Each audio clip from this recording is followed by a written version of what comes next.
Welcome to this explainer. We're jumping right into a grim, deeply mythic fable today, one that really gets at the fragile illusions of modern life. We'll be exploring what the source text calls psychic decay. It's this fascinating, albeit dark, philosophical unraveling of the human condition. Honestly, if you've ever looked around and felt like society is just putting on this massive, exhausting collective performance, you're going to find this absolutely riveting. So let's step into the dark, shall we? I want you to imagine, for a second, constructing an absolute masterpiece of a life. You've got all the right pieces in place, the perfect outward structure. But then, you realize the very foundation you built it on is nothing but a sinkhole of existential emptiness. That specific phrase is our core premise today. It's a narrative that forces us to really question the hollow architecture of the modern soul and the language we use to describe our own reality. Section 1. The Tower and the Scaffold. Let's start by considering the extreme architectural contrast between our two primary figures. Way up high, you have the High Inquisitor sitting in the high tower of knowledge. This is a fortress of rigid structure built entirely on solid rock and historical ideals. It represents cold, unyielding reality. But then look down in the town square. Down there, the stargazer is building what he calls a towering outward structure. He considers it this masterpiece of modern humanity, but linguistically, structurally, it's entirely a facade. It is quite literally a mere scaffold erected directly over a sinkhole of emptiness. And from his isolated, elevated height, the High Inquisitor just looks down, not with pity, but with the cold detachment of a guy watching a slow-motion car crash. He's observing what we mentioned earlier, psychic decay.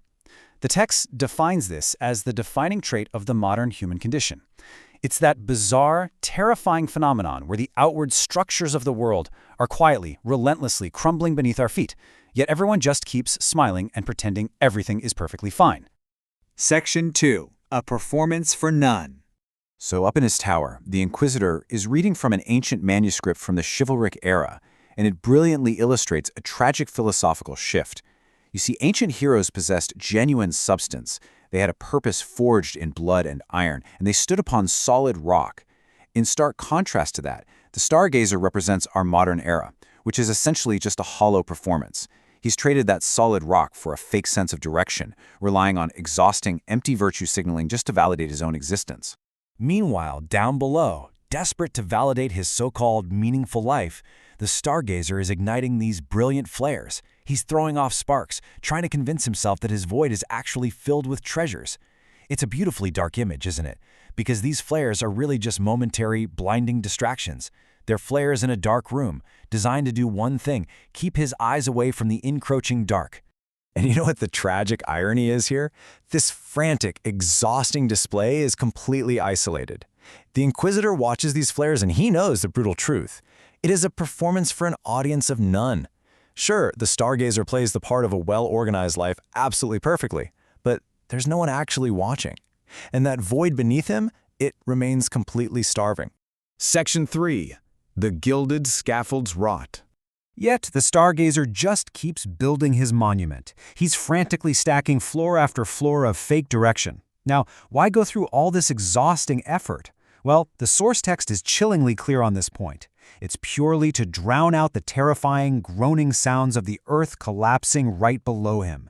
He builds a scaffold higher and higher, strictly as a defense mechanism, because he is absolutely terrified to stop and listen to the void opening up under his own feet. But living in this state of exhausting denial breeds a very specific psychological sickness. Beneath the polished, shiny surface of his seemingly perfect life, there is a silent rot festering. His monument might project a sense of order, but it is inherently inauthentic. And as that scaffold climbs higher, his internal suffering just grows deeper, safely hidden away, of course, tucked neatly out of sight from the prying eyes of polite conversation. Section 4. The Great Noon Approaches. Of course, the fable warns us that a gilded facade like this simply cannot last forever. And this brings us to a crucial climax known as the Great Noon. Philosophically speaking, the Great Noon is that terrifying, completely unavoidable moment of pure, blinding honesty. It's the hour when the sun reaches its absolute highest point, leaving zero shadows to hide in. This honest light burns right through the virtue signaling, exposing the raw, psychic decay the stargazer has tried so desperately to conceal. Under this harsh, undeniable light, the entire illusion fractures.